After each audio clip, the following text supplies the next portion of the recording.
Good afternoon, students. I am Priyanka Gupta from Seth Vidya Mandir, English High School and Junior College. Now, India's Internal Challenge Part 2. In Part 1, we are studying the first point, the unrest Punjab, second one, Operation Blue Star and Black Thunder, third point, issues concerning Northeast India, fourth point, Mizoram, fifth one, Nagaland, and sixth one is Assam. Now we continue in Part 2. Class 9. History, Class 9, Chapter 3. Chapter name is India's Internal Challenges. Arunachal Pradesh. NEFA created in 1954 was named an Arunachal Pradesh in 1972. It became a full-fledged state on 20th February 1987. Northeast region is on the path of progress through democratic process, spread of education and industrialization. Arunachal Pradesh region of the rising sun on 20th February 1987. It got the status of the constituent state. During the period from 1960 to 2000, Northeast India has progressed towards a more mature democracy. This area is on the path of progress through industrialization, spread of education, etc. In 1954, NEFA was created in 1972. It began to be called Arunachal Pradesh region of the rising sun. On 20th February 1987, it got the status of a constituent state. Naxalite movement. Naxalism. Naxalite movement started in Naxalbari in Darjeeling district of West Bengal in 1967. The Naxalites organized a protest movement against exploitation of small farmers and landless laborers by the landlords. Its objective was to establish an action committee to raise voice against the exploitation of farmers, to confiscate land from landlords and distribute it among tenants. It later assumed from the terrorist movement, with the Naxals starting their parallel system of governance. It posed a serious challenge to India's internal security. The movement spread to Odisha, Chhattisgarh, Madhya Pradesh, Andhra Pradesh, Telangana and Maharashtra. Its objective was to establish an action committee to raise voice against the exploitation of farmers, to confiscate land from landlords and distribute it among tenants. The movement was mainly located in West Bengal. Later the movement spread to East Godavari in Andhra Pradesh, parts of Visakhapatnam, Karimnagar in Telangana, Adilabad, Bastar, Raznandgaon and Sukma in Chhattisgarh, Gadchiroli, Bhandara and parts of Chandrapur in Maharashtra, Balghat and Mandala in Madhya Pradesh and Koratput in Odisha. In order to maintain their influence, the Naxalites established an organization called People's Liberation Guerrilla Army (PLGA). This conflict is still going on.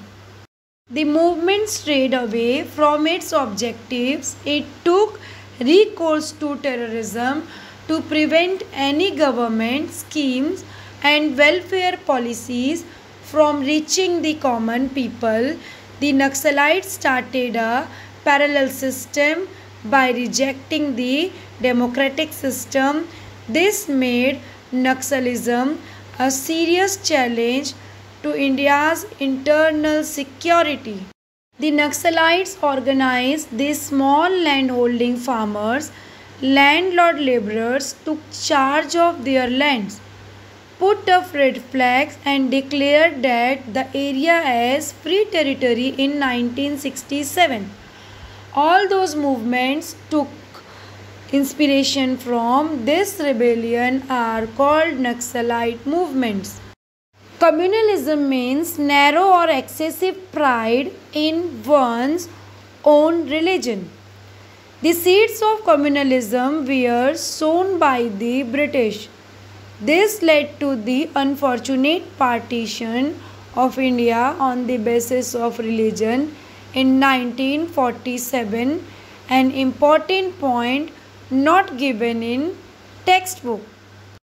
It is necessary to counter communalism. We should mix with people of different religions, accept their good practices and ideas.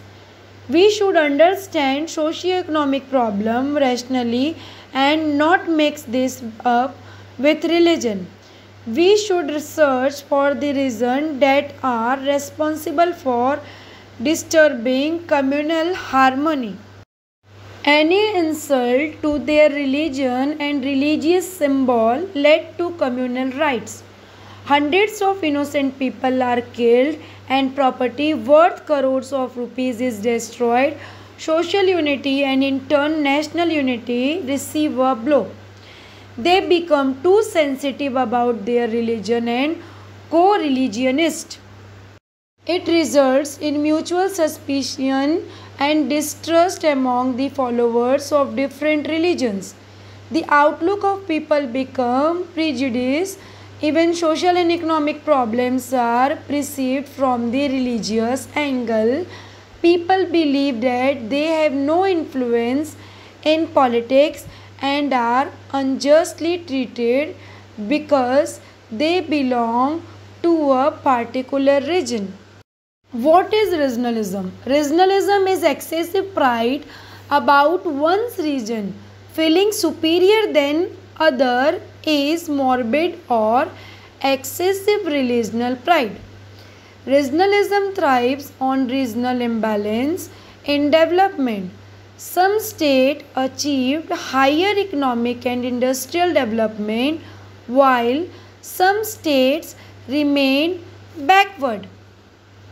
The backward states feel that they were kept away from the benefits of the development.